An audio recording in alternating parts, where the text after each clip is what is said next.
Jean-Victor Castor et ses colistiers en ordre de marche pour les prochaines élections municipales à Matoury. Le leader du MDES se dit prêt à relever le défi avec son équipe tout en dénonçant certaines pratiques de la municipalité en place. Les quelques mois qui se sont écoulés, on a vu le candidat sortant utiliser des moyens de la municipalité, mais de façon complètement abusive, complètement déloyale. Illégal pour vous ? Illégal. Je n'ai pas peur de le dire, et ça va faire l'objet de la campagne.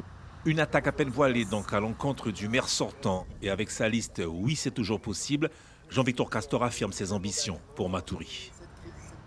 On veut donc donner à Matoury tous les éléments pour que l'on structure donc l'aménagement de cette ville et faire en sorte que les habitants de cette ville soient dans l'air du temps.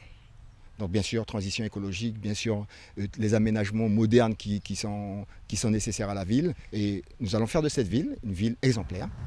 Un renfort de choix pour Jean-Victor Castor, le conseiller technique de la Ligue de football Hubert Cantou, candidat malheureux lors du premier tour annulé du 15 mars dernier. La loyauté, c'est une valeur importante.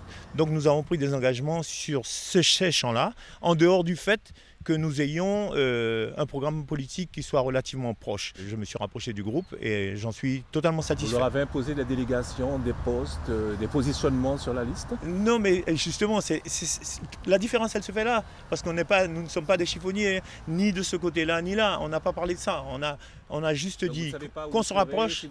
Ce n'est pas ce qui est important. L'important, c'est de travailler pour la commune.